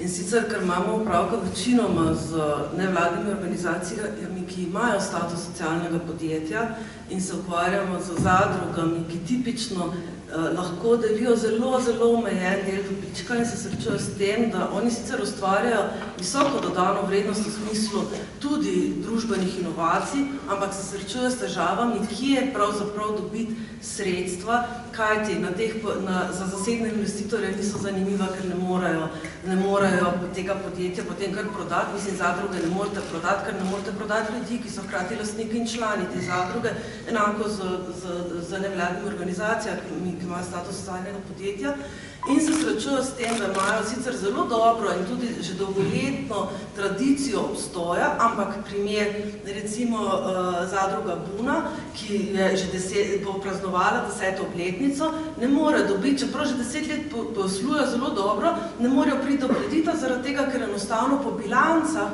imajo premalo učinka, čeprav jih bodo vsi predstavljali vključno z državo kot primer dobre prakse. Enako verjamem, da bi se zgodilo z Mojco iz Knofa, ki imajo super primer, oni imajo ne vem koliko ton odpadkov vsako leto rešujejo, torej so družbena inovacija, oni rešujejo pomemben problem v družbi, oni imajo to temeljne, spreminjajo neke odnose v družbi. Ampak kdo jih bo financiral? Nekdo, ki jih potem ne more kupiti ali pa jih prodati in tega denarja ne bo dal, prav tako ne sklad ali pa banka, ker so premalo zanesljivi, čeprav že več kot 10 let mislim, da obstajajo. In takih primerov je kar nekaj že v tem prostoru, hkrati pa tudi tisti, s katerimi mi delamo, da imajo zelo visoko dodano vrednost, so zelo inovativni, tudi o tem, kar smo že slišali. Vsekakor je ena izmed stvari, ki je tudi gospod je povedal, pozabila sem ime, pardon, da so stanovanja tista, ki so verjetno najbolj zanimiva, s čem se srečujemo, da imamo že 2 stanovanjski zadrugi, en kolega je tudi danes tu iz Ljubljanske, da tudi za SID banko nismo zanimivi, čeprav na prvi strani piše, da financirajo ustanovitev stanovanjskih zadrug. Tu pa gre tipično za res reševanje ključnega globalnega problema in pa lokalnega, v Sloveniji že od leta 1969 verjetno, da gre za naš prostor, za inovativno obliko zadruge, ki nikoli ne bo pristala v zasebnih rokah, kar je mogoče malo v nasprotju z klasičnim podjetništvom, ampak v zadružništvu pa je to ena izmed ključnih prednosti, torej da nihče ne bo imel posameznik od koristi od tega, kot družba bomo pa absolutno vsi imeli več. Super primeri, super, dejansko res je razumljivo, ko vidite dejansko to razliko. Predno skočimo od tjale, Urška, te smo dejansko res lepo nastavili izzive, ki jih imamo čisto sistemske, iz vidika države in ministrstva. Kaj so bili neki pretekli finančni mehanizmi, ki so podpirali dejansko podjetja in organizacije, nevladnike za družbenimi inovacijami, kaj prihaja in na kaj lahko računamo, na kaj pa v bistvu ne. Kje je bolj smiselno potem iskati neke nove ideje, ker tukaj pač ne bojo še nekaj časa na voljo. Da ne bomo samo rekli država, dajte denar. To nas zanima. Na kaj na kaj pa ne bomo računati? Zdaj tako, moram reči, da sem zelo navdušena na debato, ker so se odprla obzorja mogoče drugih načinov financiranja, kakor so samo javni razpisi in to zelo pozdravljam, tudi mogoče neko novo obliko delovanja vseh organizacij to spodbuja. Zdaj v preteklosti meni znano, da bi imeli konkretno recimo nek ukrep, ki bi bil namenjen samo družbenim inovacijam, izključno za podpiranje le-teh. Razlog tiči tudi v tem, kar ste že omenili, mi kot ministrstvo oziroma naše izvajalske inštitucije smo rahlo omejeni s tem, komu lahko damo denar. Zdaj, družbena inovacija je, tako kot smo že na začetku rekli, lahko praktično v kjerkoli sektorju razvita in je zelo težko tak ukrep nastaviti, sploh glede na to, da je percepcija, kaj družbena inovacija je, lahko zelo subjektivna in je pač res te pogoje bi bilo za sam razpis praktično nemogoče napisati, bi res mogli od primera do primera nekako z neko komisijo ali pa nekim pičom ugotavljati, ali je to ustrezno ali ni, da se financira. Zdaj, kar se tiče mogoče, kar najbolj zanima vaše udeležence, kaj v prihodnosti načrtujemo glede spodbujanja razvoja družbenih inovacij. Ne povem, da konkretno v našem sektorju za socialno ekonomijo v prvi vrsti smo usmerjeni v spodbujanje delovanja subjektov socialne ekonomije in šele posledično družbenih inovacij, ker ni nujno, da pač vsak subjekt socialne ekonomije pri svojem cilju razvija družbene inovacije. Pri svojih ukrepih pa definitivno smo že pri tekočem razpisu, ko smo ga letos objavili, to upoštevali, da če je rešitev inovativna, dobi pač projekt več točk in tudi v nadaljevanju na tak način načrtujemo v bistvu spodbude oblikovati. Da bi imeli pa konkretno prav samo za razvoj družbenih inovacij v načrtu, pa nimamo. Moram pa povedati, da Evropska komisija pač je v postopku sprejemanja priporočil na področju socialne ekonomije in eno obsežno poglavje namenja družbenim inovacijam.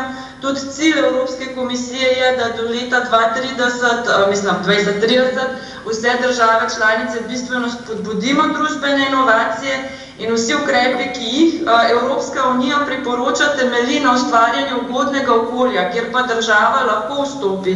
Se pravi, podpira razvoj kompetenčnih centrov, ugodnih v bistvu ekosistemov, hubov, coworking centrov, mogoče spodbuja ukrepe, ki, tako kot je že gospod pred mano omenil, omogoča konzorcije, ki so potem mogoče njihovi produkti bolj zanimivi na trgu za vlagatelje.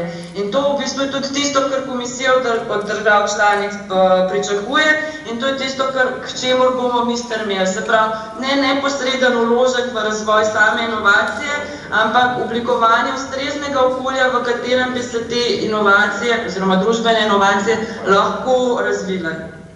Super, hvala. Evo, ker sem provokator po naravi, ne? Recimo, če govorimo o nekih časovnih okvirih, pa če govorimo, da smo čim bolj specifični, ne?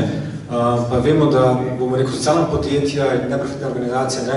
Živijo na kratek rok, ne? Se pravi, pa nas zanima, ne? Kdaj pa lahko pričakujemo neko pomoč, na kaj lahko recimo računamo prihodnje leto na vaši strani?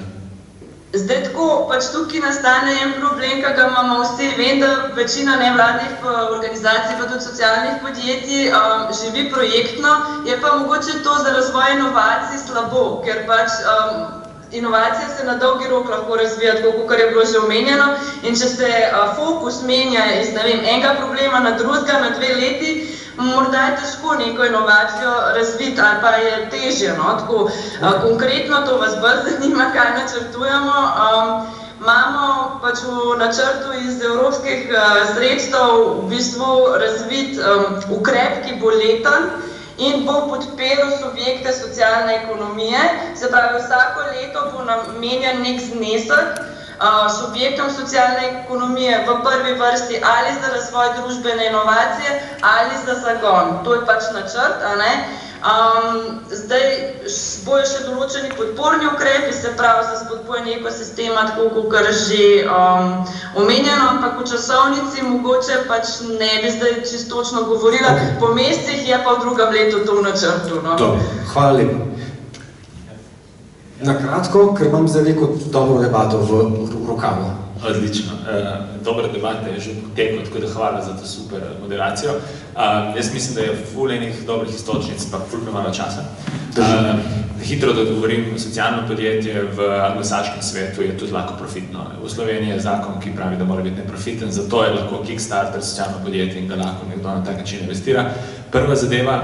Druga stvar, pa sem mislil nekaj drugega povedati, ampak me je Urška tudi spodbudila in se mi zdi zelo pomembno, je, da ne pozabimo, da se večinoma mi v tem spektru, ki se nahaja bolj na neprofitne delo, prijavljamo na javne razpise in imamo doživljajske spise in ljudi, ki znajo neverjetno dobre prijave pisati, niti ni toliko pomembno in mi je že dobro všeč istočnica Pičov, kar SPS vrhunsko dela. In če rečemo, da je 70% na takem razpisu, ampak 30% ti znaš nekoga še prepričati, tak razpis za tako inovacijo bo bil dosti bolj trajnosten, ker pač imaš ljudi, ki se to dejansko znajo, bom pravil grdo besedo, bullshitati, ampak ko pa prideš pred investitorja ali pa pred nekoga, ki ti bo dal denar, hitro vidiš through BS. Ampak zakaj sem pa zdignil roko in se mi zdi mogoče še najbolj pomembno od vsega tega, je, da mi v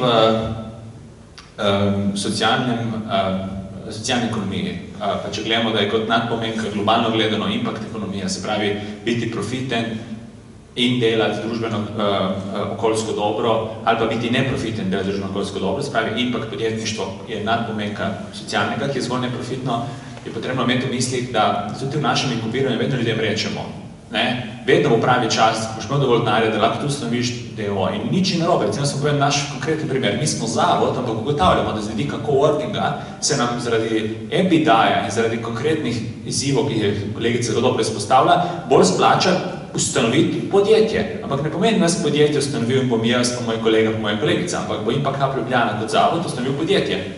Noben na koncu na banki mi ne bo vprašal, kdo je lastnik tega, so sicer povezani v sebe. Ja, samo bistvo. Point, kar sem želel povedati je, da je potrebno gledati vedno na ta način malo pragmatičen. Tukaj se strinjam z vsemi povedano, da do neke mere je pridobitnost v neprofitnem sektorju way of life. In impact podjetništvu je pa pridobitnost sekundarnega pomena, oziroma profitnost sekundarnega pomena pa pridobitnost, na katerem se respektu vsi, ampak je impact first. Vse večje investicijskih skladov, ki impact daja v spredje, ampak hočeš nočeš, če hočeš dobiti investicijo, tudi jaz sem vodil 15-letno nevladno organizacijo, ki ni dobila enega kredita. Ampak v istem trenutku, ko sem pa šel v to, je pa zgodba drugačna. To je točno, to nas zanima zdaj, ker tukaj se zdaj soočimo, jaz temu rečem stara miselnost. Ne moramo tega, nas zanima, kako pa lahko poiščemo nove sinergije, nove modele, kako lahko pohekamo sistem, kljub omejitvam anglosaškim, slovenskim itd. Recimo, če smo čim bolj pragmatični, če vzamemo recimo ta primer, ki smo ga od Petre slišali, rečemo, pa je dejanski primer, pa rečemo, da ga vzajemo v nekem takem namišljenem okviru, organizacija, ki zmanjšuje odpadke, ima veliko vpliv na okolje in veliko vpliv družben doprinos, ni pa finančno toliko zanimivo. Če vzamemo samo ta stavek, organizacija, ki zmanjšuje veliko odpadkov, kako bi se vi kot strokovnjaki zdaj lotevali podpore takšne organizacije, to je teaser za te delavnice, da jo podprete tudi finančno. Pa bi rad slišal in od Nina, in od Dajaša, in od Nikota, in od Premoženja. Kaj bi vi naredili, kaj bi predlagali, ker rešitev je ogromno. Lahko rečemo, dajte razpis. Niko bo rekel, daj se povez z unimi tam v Ameriki, unimi artisti. Juri bo rekel, tukaj imamo nek konzorcij, Primož bo rekel, Google to podpira. A lahko slišimo par parametrov, kaj vse je možno iskati v finančnem smislu podpore take organizacije, takemu projektu. Bom kar jaz začela pri nas, ker seveda delamo preko razpisov. Največ teh projektov bi rekla, da smo podprli preko naše zakonske spodbude.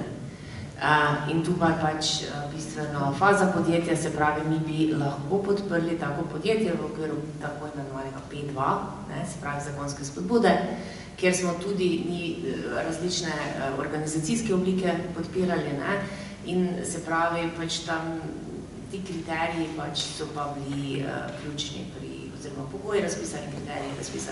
Torej, to bi bilo možno pri nas, ampak v prvem letu od ustanovitve. Bomo en razpis, ki je možen. Evo, Aleš, kako ti razmišljaš? Mi bi absolutno podprli podjetje, se strinjam, bi moral biti organiziran kot podjetje, ki zmanjšuje porabo odpadkov, kaj ti odpadki imajo določeno vrednost.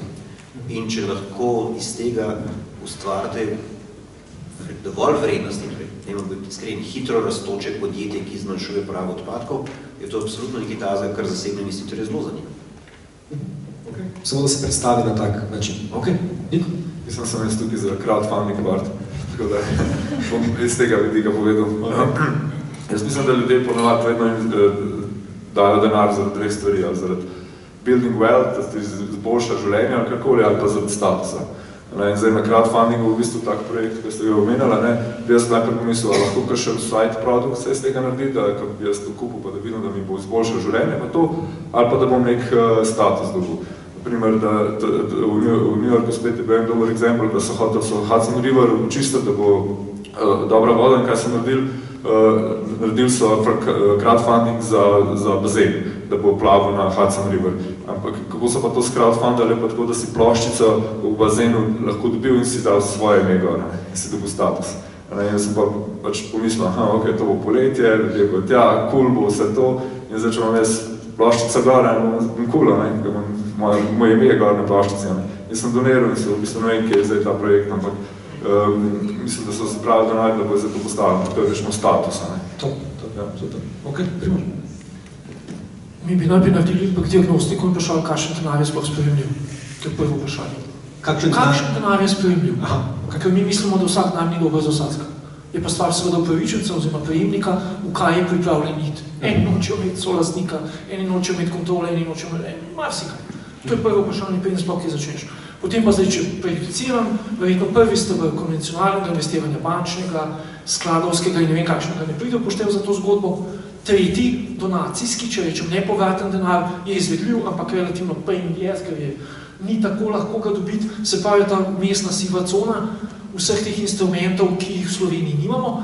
Lahko naredimo domačo vlogo, pojdite pogledati, koliko slovenskih investitorjev ali pa sploh slovenskih članov FEB, to je Evropskega združenja etičnih pa alternativnih bank, nič. In koliko je članov EUPE, European Venture Philanthropy Association, to je tisti, ki imajo tako imenovano sivo financiranje. To je takšne in drugačne oblike, ki se prelivajo, ki pravzaprav ustrezajo tem potrebam. Tudi nič. Se pravi, v Sloveniji, jaz razen morda, če rečem, osebno, na podlagi osebnega stika ne poznam tistega, ki bi financiral tak podjem, kar pomeni, da moram iti v tujino k prijateljem, ki jih imam zunaj in začeti pač vzpostaviti nek poslovno-partnerski odnos z primernim financiranjem za ta podjem. Bom skušal sam dopolniti, ker ste že pred malo številni med vami ste naslovili pravzaprav pomembne vidike. Če govorimo o organizaciji, ki ima neko sposobnost, neko znanje, neko potencialno inovacijo, da zmanjšuje obseg odpadkov, kako smo rekli. To je lahko potencialno zelo zanimivo, zato ker očitno imamo odpadkov preveč in bi radi jih imeli vsi manj, in to po možnosti na ta način, da bi seveda materijale ponovno vračali v naslednje cikluse proizvodnje in uporabe. Se pravi, da bi mi najprej skušali razumeti, kaj? To inovacijo z vidika potencijala poslovnega modela, pa več poslovnih modelov, ki jih je možno na podlagi tega znanja, te tehnologije, te inovacije, skratka, kreirati. In lahko so to taki in drugačni poslovni modeli. In z tega naprej bi potem iskali prave načine za uresničitev teh pač najbolj realnih poslovnih modelov, enega ali več. In recimo, predvidevam, da nekateri od teh so lahko zelo zanimivi za recimo venture kapital, za mogoče very early stage venture kapital, mogoče tudi za kaj drugega, mogoče nekateri so zanimivi za velike korporacije, ki se z nečim takim že ukvarjajo, to je najhitrejša pot, da v bistvu pride do absorpcije takega znanja v neke organizacije, v neke velike vrednosti, ki že obstoja na take in drugačne načine. Lahko pa so seveda tudi modeli, ki povezani s to inovacijo, ki predvidevajo ali terjajo izrazite neke recimo prijeme socialne inovacije, ki niso podjetja. Potem pa bi seveda iskali tudi take oblike organizacije ali pa bi napotili te nosilce teh inovacij, da se na ta način organizirajo in po možnosti da najdejo ustrezne pravne oblike, ki bodo to najbolj omogočali. Tako da te pravne oblike ne smejo biti uvira, morajo biti v bistvu pravi odgovor na tip modela, ki ga želiš uresničevati. In temu primerno potem tudi iščemo prave investitorje. Pač prvih aksiomov je za vsakega startupovca, je, da vpraš, s kom se pogovarjaš. A je ta investitor, ti si moraš razumeti, s kom kdo je tvoj sogovornik, ker morda ni ta prav. In potem samo drugmu ukrade ta čas. Zelo mi je všeč, da smo, po mojem mnenju, malo presegli to omejitev pravnih oseb. Se pravi, lahko si dovolimo pravno osebo tudi spremeniti, oblikovati, drugače delovati, če še vedno zasledujemo naš namen. Ja, na kratko, ker imamo še enega asa v rokavu, oziroma dva. Hvala. Bi izpostavil en model, o katerem ni bilo govora, pa se mi zdi, da je zanimiv, nov, ki prihaja, odgovarja tudi delo na te dileme, kako se vlaga v neprofitne organizacije, v NGO-je. Ne vem, kako ste spoznani z tako imenovanimi DAO-ki, Decentralized Autonomous Organizations. To so zdaj veliki projekti, ki nastajajo in generirajo na več milijard evrov zbranih sredstev, v katerih investitorji množično, v več tisočih se vključujejo, uporabljajo Web3 rešitev, da lahko upravljajo s tem skladom, s temi financami in se dejansko fokusirajo na social impact, na climate change, na green transition. In tu bi dejansko upozoril, da mogoče premalo poznamo tega v Sloveniji. Imamo tudi kar nekaj Slovencev, ki so aktivni v teh DAO-tih in tu bi jaz videl eno pot zelo konkretno na teme, ki nas odpiramo. Pod vprašanje, je to relevantno za slovenske pravne osebe in deležnike? Za kogarkoli. Ok, in do vas lahko pridejo ljudje, ki jih to zanima? Seveda. Evo, tukaj imate deležnika, ki vam o tem več pove.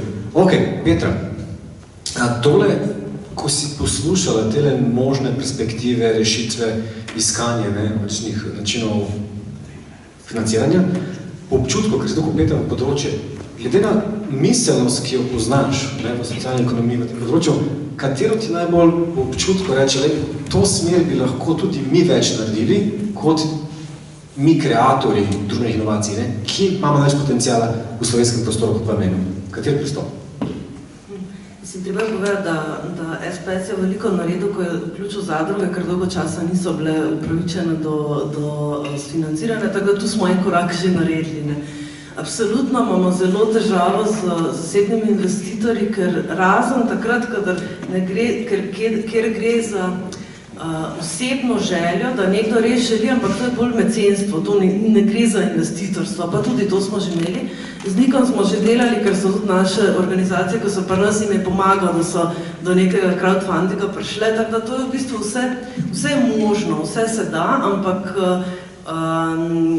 pa tudi dobro, Primož zelo veliko dela tudi na promociji, tako da tudi z njim smo že, mislim, po moje se problem pojavi tam, kjer pravzaprav naletijo na gluha ušesa zaradi svoje pravne oblike in ne morejo in se ne da prebiti nečesa, ampak se potem znajdejo sami, kar pomeni, da ta zadruge ali pa ta socialna podjetja so že vzdržna na trgu. Ne gre za to, da ne morejo, da gre za neko socialno zadevo, ki je kot nek socialni korektiv, ampak gre dejansko za podjetje, ki mogoče ni tako uspešno kot neko klasično podjetje iz vidika finančnih sredstev, je pa zelo veliko bolj uspešno z vidika soudeležbe, z vidika nekega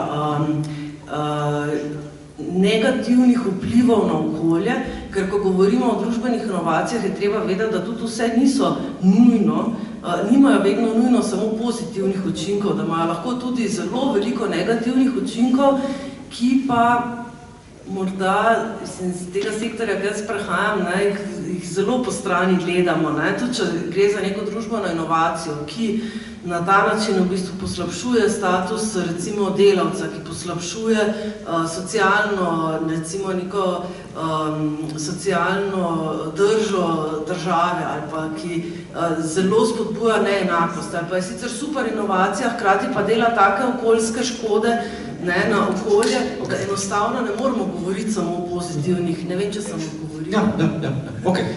Niko, zdaj pa vprašanje, dobra stročnica Petra, se pravi, sodeloval si tudi z socialnimi podjetji oziroma z, bom rekel, našim ekosistemom družbenih inovacij in si naj mentor v startupu v Sloveniji, si tako dosti visok rating imaš, Kakšno razliko opaziš, ko mentoriraš, bom rekel, klasičen startup, ki scale pa exit dela in, bom rekel, neko socialno podjetje ali družbeno inicijativo v mindsetu in kaj bi svetoval projektom, ki so tukaj v sobi, v smislu mindseta, miselnosti? Ja, ponovadi vidim, da dve stvari. Ena je, da socialna podjetja so ponovadi bolj fokusirana na lokacijo, tudi na to regijo, in pa v bistvu, ker na drugi strani, ki delajo crowdfunding projekte, pa se to imajo ponovadi produkte, ki jih lahko po celem svetu pošiljajo pa prodajajo. Tako da to je prva stvar, ki je treba pogledati, kako, ali v bistvu tukaj najdete community, da te podpira, ali pa pogledati, kako je tvoj. To je prva stvar, ta druga stvar je pa tako, kot sem že rekel, produkt. V bistvu, kaj je zdaj, če jaz odprem, kaj dobim nazaj za to. Je to, in to je ponovadi tukaj največja inovacija, pogledati, kaj dati nazaj. Zdaj, delal so raziskavo na Kickstarterju, zakaj ljudje podpirajo crowdfunding projekte in v bistvu number one, prvi razlog, zakaj ga podpirajo, je v bistvu vizija projekta. To je številka ena. Ta druga je ekipa, pa šele pride produkt. Tako da, če ti dobro predstaviš svojo zgodbo, kaj hočeš narediti, vse to, da govoriš o zgodbi, ne toliko o produktu, že si že veliko naredil. Pod vprašanje, ko ti govoriš, kako vi čute, ko si govoril o tem bazenu in o tem dejansko kompleksu, to je pa zelo vdihujoče poslušati. Kva so naredili, je bil tak nek dobra vibracija, se je slišla. Zdaj, koliko tega zaznavamo v naših projektih? A imamo to energijo, imamo ta hype, a znamo ustvariti? A znamo to pozornost ustvariti? In če ja, če ne, kaj lahko naredimo, da je tega več? To je vprašanje za vse. Se pravi, ko govorimo o neki pozornosti, o nekem hype, o neki podpori, ki jo rabimo vsi, kako jo več ustvariti? Še posebej v slovenskem miselnem okolju. Dobro vprašanje. Mislim, jaz sem za ta center zvedel v New Yorku od gospoda, kako mu je življenje gospodu Arčisto. Živadino? Ja. No, takrat, če tega ni bilo. In tako nas je tam na hajpu, ki je to razlagal, da vsi smo bili navdušeni v tem, pa smo bili tudi Slovenci, pa Američani, pa sedlo. Ampak je res pač, čutil se je ta passion, se je čutil. Pa koliko je v bistvu res verjel v to, pa da je treba to narediti, pa želel, pa jaz sem pač, takrat, ko sem ga poslušal, jaz res mislil, da bomo leteli v vesolje, tako je razlagala, tako da, ja, to. Ok. Ja, kratko. Jaz imam karto v eni igri iz crowdfunding kampanje slovenski in to mislim, da je 3-4 leta nazaj in sem sam zarečala enega fanta, ki je rekel, da ve, kdo sem, tiste, ki sem na karti. Super, evo. In kako se počutiš od tem, ko imaš ta status? Ful dobro, ne? Jaz sem to igro bekala, in sploh ni do mene prišla, ker mi je pač sinjo zaplenil prej, tako da niti videla nisem te karte, ampak realno živim na te karte. Super.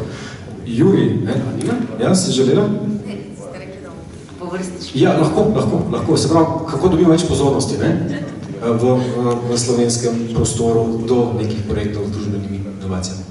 No, sklad je, v bistvu, jaz lahko rečem pač za te start-upe, inovativne podjetje, ki splošno podpiramo, je pred leti pač začel zaradi tega, ker so mogla podjetja predstavljati tudi komisiji, v bistvu ne komisiji sklada, ampak komisiji mentorjev svoj projekt, so začeli delati piče.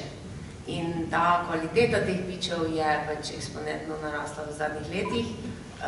Res startupovci so se tega naučili, ker to je pač koristno tudi za kasnejše pridobivanje investicije. Je pa dejstvo, da pridobivanje pozornosti je postalo vedno dražje, ker je to zdaj valuta.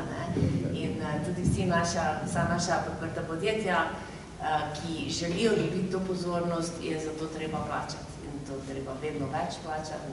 In da te Instagram, TikTok, Facebook kampanje so pač vedno dražje in vedno težje v takem svetu pridobiti pozornost. In začaran krog, nimaš financ? Ok, ja, še ostali? Mislim, z mojega stališča, jaz sem zadnji. Primaš, začela sekundo prej, pa dama je. Mislim, jaz moram, ta projekt, ki je bil v katerega sem bila zelo osebno vpeta, je bila Zadruga Tkalka, ne vem, če vsi poznate kot alternativno poslovno stavbo in je bila poganjena izključno na zagonu in motivaciji, entuzijazmu. Zaradi tega, ker smo pač vedeli, da je tak tip podjetja v Mariboru potreben. Pustimo, kaj se je potem vse zgodilo, ampak že to, da so v bistvu soustanovitelji take zadruge bili in take hiše poslovne, bili javni zavodi, podjetja, nevladne organizacije, je bil za naš prostor res nekaj inovativnega in unikum v smislu, da je to sploh lahko toliko časa obstalo. Hkrati pa je za prepoznavnost poskrbela sama, ker je to bilo dovolj zanimivo za toliko ljudi in hkrati za odločevalce, za njih, za to, da so lahko povedali, kak super stvar imajo, čeprav je niso finančno podprli. Za vse uporabnike pa dejansko tisto, kar so v tistem trenutku rabili, ker je pač bilo dovolj organizacij in posameznikov, mislim, da nekih 50 organizacij in čez 150 posameznikov, ki so tam imeli tudi prvi, ker je bil samo poligon v Ljubljani kot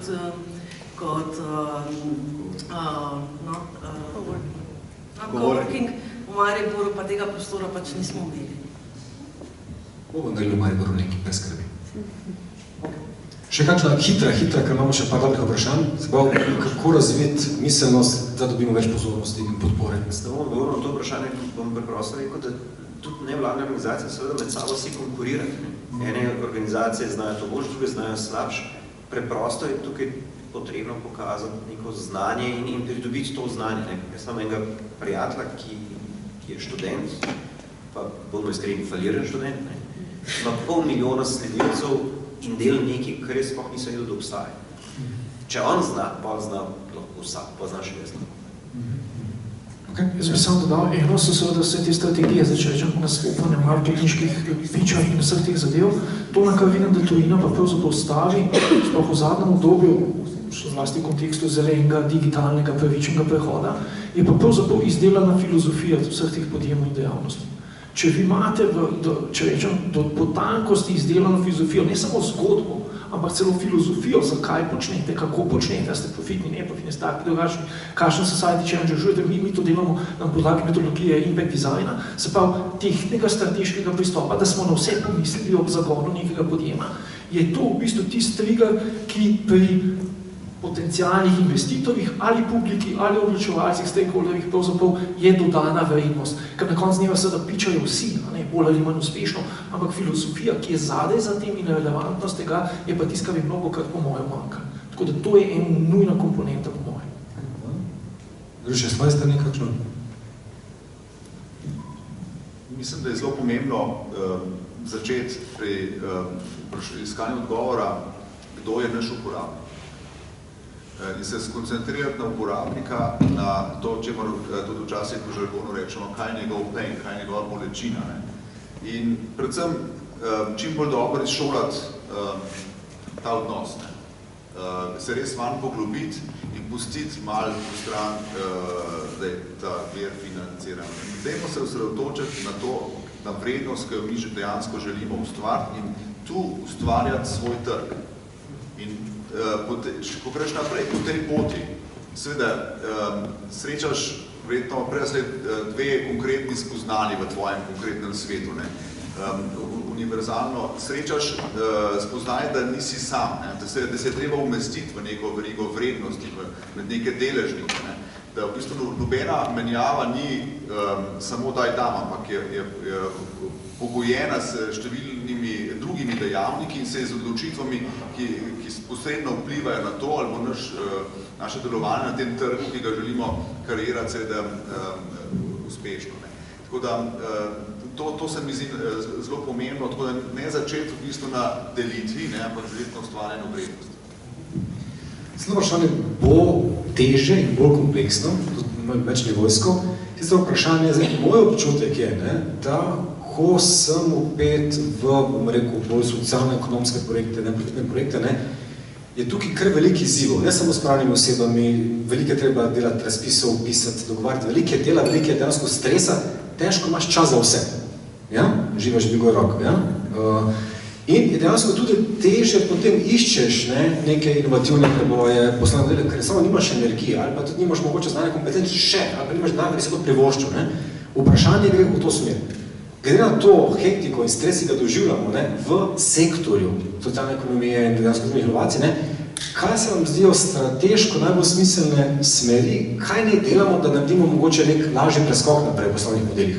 Se pravi, ali računamo zdaj, dajmo več z državo komunicirati, ali dajmo pač čim več crowdfundati, ali dajmo zdaj narediti nek impact model, ker časa nimamo neskončno.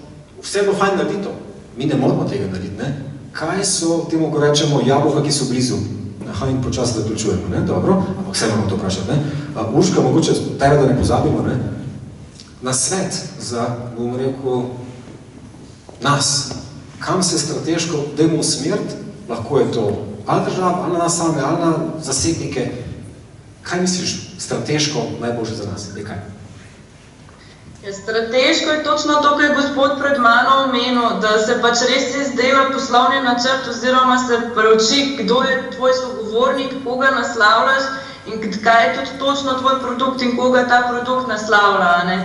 Ker si na vse ta vprašanje odgovoriš, pa bo lažje tudi svoj fokus usmeriti. Mislim, saj, kakor mi vidimo pač na ministrstvu, ko gledamo projekte ali pa pač sodelujemo s subjekti socialne ekonomije, je to res ena od stvari, ki bi bila zelo pomembna za nasloviti, da se v bistvu pri pripravi projekta ali pa pač razvoja nekega podjetja socialnega ali pa subjekta socialne ekonomije pred začetkom izvajanja ali pa vsaj na začetku v zagonu res preuči, kaj se naslavlja, koga se naslavlja in na kakšen način, potem so pa drugi koraki, si predstavljamo vse malček lažje. Gremo nazaj k osnovam. Kdo je moja stranka, kaj so potrebe, kako jih rešujem? Ok, dobro, Živa je, prosim za besedo, tudi na kratko, potem pa... Ja, Živa kako gobo, okoljska organizacija Fokus. No, mi imamo 3 različne načine, bom rekla na kratko, upravljamo s financami v naših na področju podnebnih sprememb. Eno smo soustanovitelji zadruge, drugo imamo pač javna sredstva, javni razpisi, javna naročila in pa zasebna sredstva, bom rekla, fundacije. No, jaz bi mogoče izpostavila 2 stvari. Ena je, ko govorimo o fundacijah, seveda najprej vzpostaviš odnos in potem je dosti lažje in vse skupaj, ne? Ampak dostikrat je problem, s čemer smo se tudi soočili in posredno, recimo, poznam zgodbo, ko je boljše zavrniti sredstva privatna, zato ker so preveč pogojevane, ne? Torej pogojevano, ok, mi vam zaupamo, ful ste dober projekt prijavili na področju podnebnih sprememb, pa v bistvu je ta ownership vprašljiv, ne? Torej v bistvu kontrola in na tem, jaz pa mislim, da bi bilo boljše tako, pa dajte bolj tako, pa dajte bolj tako. Mislim, če nam ne zaupaš, nam ne da denarja, ne? Tako, mislim, to je nekaj, kar se še ni vzpostavilo, ta hierarhija vednosti in moči še vedno obstaja. So tudi drugačne fundacije, zato tudi sodelujemo z njimi, ne, mogoče, če rečem. Po drugo pa se mi zdi, da se dosti danes sicer pogovarjamo, kar me veseli, ker to se zelo redko zgodi, da se sploh pogovarjamo tako mi pa vi, ne skratka tisti, ki jemljamo denar in tisti, ki pač dajete denar, ampak se mi zdi, da je še prevelika dihotomija in tukaj se govori o 2 različnih pozicijah moči. Zdaj, torej tisti, ki trošimo denar in ga vlagamo, nismo samo mi tisti, ki v bistvu moramo sprejemati pogoje ali pa se učiti na kakšen način prositi, ne, ampak mislim, da bi mogli več govoriti o nekih oblikah partnerstev, ne. Ker tudi mi, tisti recimo socialna podjetja, družbene inovacije morajo paziti v bistvu, kakšen denar dobijo. Če mi delamo recimo na področju podnebnih sprememb, mislim, da je etično in pravilno, edino pravilno, da ne jemljamo denarja recimo fosilne industrije. Torej, v bistvu treba biti pozoren tudi, kakšen je teda ta denar, ki ga jemljamo, ne. Tako da se mi zdi, da to pogojevanje je eno vprašanje, ki je v bistvu dobro razčistiti, preden se gre za neka taka partnerstva, torej koliko je svobode in zaupanja vmes, in pa recimo tisti, bom rekla, ki podeljujejo iz položaja moči, je bilo tudi fino, da pogledajo recimo odkot in kakšen je ta denar in mogoče tudi sami je znotraj malo bolj v etične vode se zaobrnejo. Je zelo pomembno, ker finančni sektor, če pogledamo globalno ali pa na evropski ravni, je tisti, ki usmerja, kam gre denar, torej kaj se financira in kakšen je prihodnji razvoj. Družbene inovacije so lahko v podporo, ampak mislim, da tukaj mora biti večje tako vsebinsko, kot tudi finančno partnerstvo, no. Ne, če sem razumljiva. Zelo lepo se pripravila po točkah, ne, zelo super, zelo jasno. Ker nas preganja, jaz bi še govoril z vami 2 uri, ja, ok, ali še izvoli?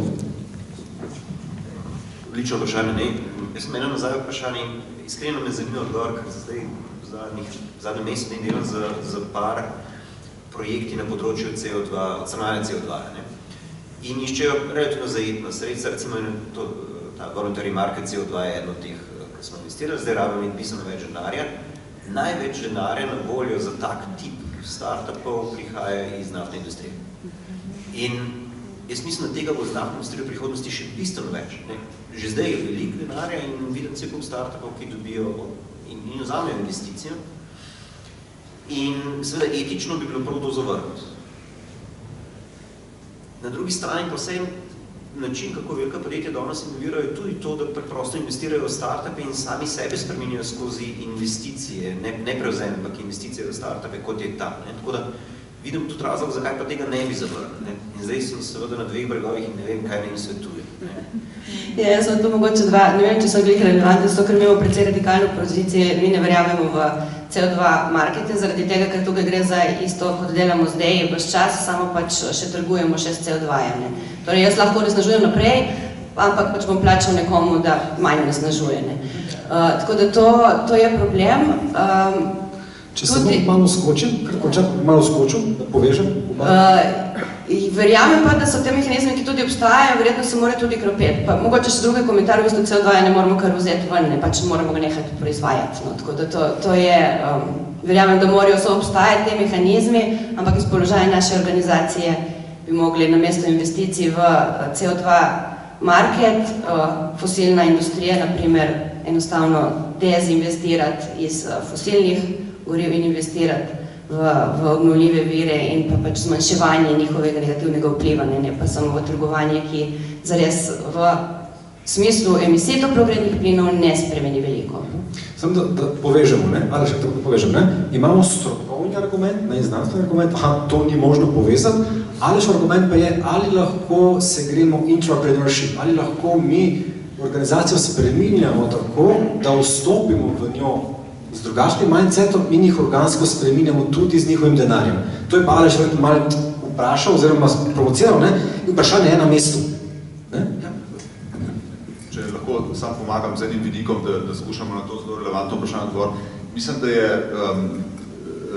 recimo ob moči evropske taksonomije en kriterij presoje lahko preprosto tak, če recimo ta družba, ki je recimo naftna, ki jo zdaj ne maramo, ker proizvaja preveč CO2, če ona tako investicijo naredi za to, da dela greenwashing, da pravzaprav skuša na nepošten način upravičevati neko dejavnost in postati, se pravi, tako imenovani rent seeker, potem seveda potem zavrnemo, potem ne investiramo, potem ne sodelujemo na tem.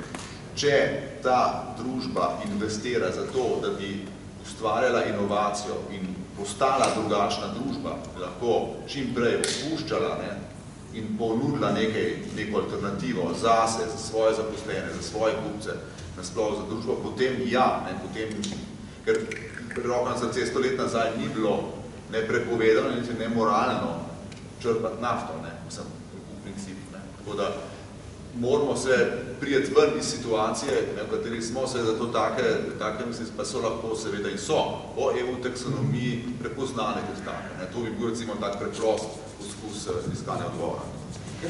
Še Nina se prikazalo. Ste lahko tukaj do 5 danes? Jaz sem lahko. Se sam navezala, da je zelo težko prepoznati greenwashing oziroma motivacijo takega podjetja. Sploh z vidika nekoga, ki prejme potencijalno investicijo. Ja, hvala. Hitro. Tu bi se navezal na CO2 kupone, pa na te rešitve, naprimer, mi kot podjetje z Iskro sodelujemo, razvijamo rešitve, kjer bomo merili, koliko so podjetja zmanjšala ogljični odtis in nam bodo ključni telemarketi, ki jih bodo naredili, da bomo lahko dejansko te zmanjšane vrednosti pomagali podjetje monetizirati. Tako da bi tu pri fokusu vam svetoval, da se malo fokusirate v tej smeri, ne samo tistih ekstremnih pozicij imati, drugo pa COP konferenca klimatskih sprememb vsakoletna, lani je potekala v Egiptu, letos pa poteka v Dubaju, je v celoti financirana ali pa v veliki meri financirana točno z teh sredstev. Seveda ne z namenom, da ustavi aktivnosti in da jih podpre, tako da je dejansko se potrebno zavedati, da so velika vlaganja na tem področju tudi iz teh konvencionalnih podjetij, ki so obogatela žal na jasno sporočilo, hvala, na kratko, potem pa jaz zavem besedo. Zdravo, Marko iz Reusable Technologies. Razvijamo napredne rešitve za ponovno uporabo elektronskih odpadkov in še danes dokazano zmanjšujemo CO2 izpuste. Jaz bi sam povedal zdaj tukaj svoje mnenje, kako jaz gledam na denar na splošno. Se pravi, denar pri meni ni dober ali slab. Denar je sredstvo, to je kot da bi rekli, telefon je dober ali slab, pa ne vem, karkoli drugega. Tako da mislim, da je pomembno, kakšen je naš namen. Se pravi, je dober namen ali slab namen. Mi smo tisti, ki določamo, kako bo ta denar šel. Se pravi, odkje bo ta denar prišel, mi je iskreno čisto nepomembno. Pomembno mi je, kaj bom jaz s tem denarjem naredil. Se pravi, jaz imam prispodobo denarja kot neko gnojilo. Predtem, se pravi, zasejemo neko seme, potem pa s tem denarjem to pomnimo, da to zraste. Ok, zdaj vsi tako živo gledate, kot da ne vem, kaj je bilo, Poznali smo se. Ja, ok. Ja, še Juli, na kratko, potem se lahko jaz zdaj kolegico malo perano. Ona je zelo jasno postavila svoj case. S kolegom se strinjam, ampak njemu sem že prej odgovoril. Ona je povedala, da ima potencialno ali pa mogoče realno problem s pogojevanjem. Se pravi, če ta denar pogojuje njihov namen, je problem. Ali pa če s tem pogojevanjem celo prekriva svoj slab namen, je tudi problem. O tem govorimo. Tako da ne gre samo za denar, gre za namen. Pa govorimo tudi o tem, da če fokus izpostavimo, da si sami lahko zbirajo, kaj ja in kaj ne. In in da imamo vsi pravico zbirati pač finance, ki bomo vzeli, ali pa ne. In tukaj iščemo, kaj bomo zbrali, ne pa, da je doma prav pa narobe. Ja, lahko se ne strinjam, ampak ne bom tega denarja vzel. Ali pa to pa bom vzel. In to je okej. Tukaj bi se lahko navezal, ker je rekla, sprav, koliko je tega denarja, pozumi, da tudi mi lahko pridemo v to vlogo, da ko se pogovarjamo na drugi strani s tistimi investitorji, da postavimo vprašanje, zakaj bi pa prav vaš denar vzel. Legitimno. To je tista, ker tukaj je itak partnerstvo, pogovor, in potem, če se skupaj najdemo vsem skupaj, pol se gremo to igro. Konc koncev pa že igramo vsi skupaj igro, ne. Se pravi, če igramo igro, tole, ker smo tukaj, če nekdo sedi za mizo in se igrajo igro, jaz še pristopim kot novi igralec, kar sem v tej igri, ne bom spremenil pravila, ampak ki bom zmagal v tej igri, na nek način dobil možnost, pozicijo, mogoče enkrat spremeniti pravila. Moramo zaključevati in še nadhati besedo. Jaz bom samo naredil kontekst, kaj delamo. Tukaj, Lenka, sem počakati na vodilo. Tukaj, danes smo rekli, da se provociramo in da se povezujemo. In upam, da smo ustvarili neko dosti domačnost, da se lahko res povezujemo in zdaj sledi pauza, ki pa ni samo pauza, kava in vse to, pa je tudi povezovanje, razčiščevanje, soočanje. Da se lažje povezujemo na podlagi iskanja novih financiranja, bi samo rad dal besedo vsem deležnikom v prostoru, ki imate bodisi sredstva, fante, traste, da poveste, s čim operirate in kaj vas zanima, s kom bi se lahko povezovali, da se lahko pogovarjamo tudi zdaj v financah med pauzo. A je to okej? Pa naprej panelisti, s čim prihajate, kaj lahko ponudite, ali svetovanje, ali so to neke finance. Tudi v občinstvu vem, da imate neke finance, in samo da poveste, da se lažje potem pogovarjamo in tudi potem je to izločnica za naše problemize, oziroma panele. Okej? Občinstvo? Kaj ponujete? Vzemo občinstvo panelisti, kaj ponujete? Jaz verjetno tisto, kar že kar veliko ljudi poznam in tudi oni mene, nekaj, kar je danes mogoče najmanj zanimivo, predvsem znanje pa podpora, ki smo jo marsikomu že dali in hkrati se vzajemno od njih učili. Tako da se pa veselim na katerih obrazov, ki jih še nisem spoznala, da jih bom danes spoznala.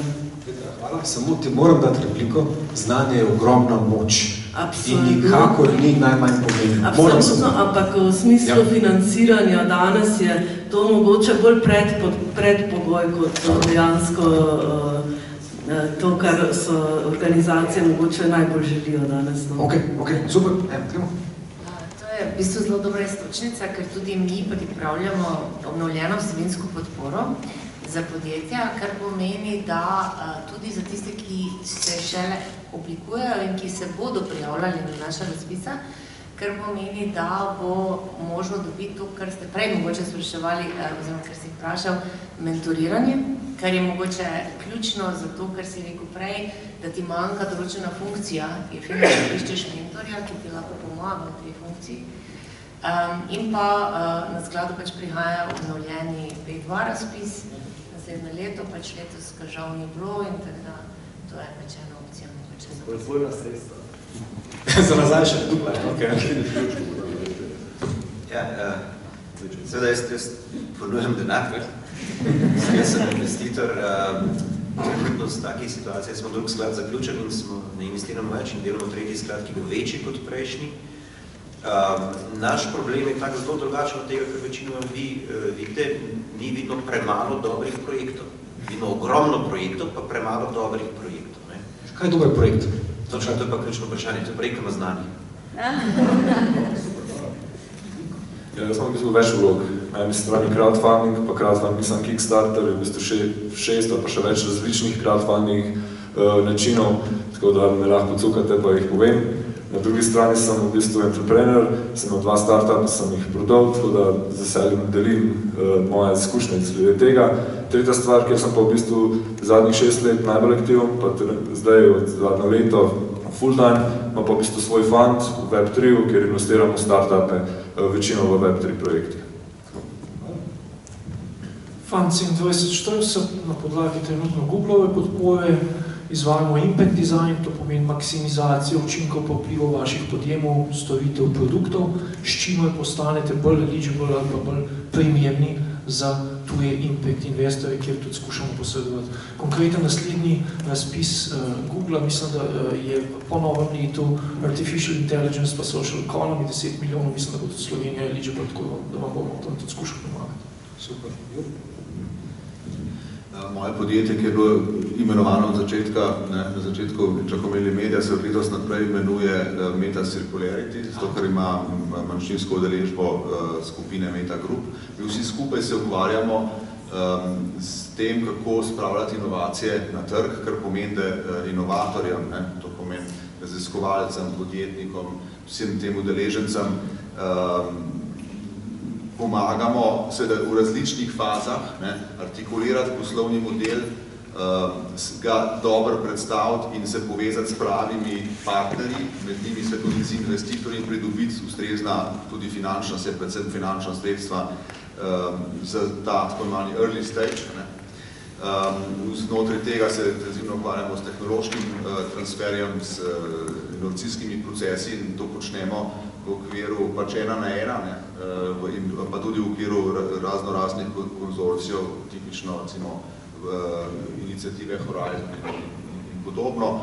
Sem pa tudi portfolio manager, investicijski manager enega sklada tveganega kapitala, ki deluje v Sloveniji že precej časa in je zdaj v bistvu v fazi zaključevanja in se pripravljamo tudi nove inštrumente na tem področju. Meta Circularity se vse to počne osredotočeno na področju trajnostnih strategij zlasti krožnega gospodarstva. Na tem okviru imamo tudi akademijo, Circular Business Academy, kjer imamo razne oblike 1 na 1 in drugače, kjer pač takih, ki sem jih prej opisal, pomagamo postati bolj krožni in uspešni inovatorji na tem področju. Super, Juri. Urška, še karkoli iz tvoje strani, že poznamo, kaj ponujate, še karkoli za dodati? Ne, mogoče samo to, da poleg institucionalnega okvirja, ki ga moramo po zakonodaji zagotavljati, se res trudimo, da zagotavljamo informacije vsem deležnikom, ki se na nas obrnejo, predvsem pa, da jih povezujemo. Tako da upam, da deležniki, ki ste se spoznali na tej konferenci, tudi z našo pomočjo mogoče boste lahko kaj dobrega skupaj naredili. Tako da samo to. Pa hvala lepa. Hvala.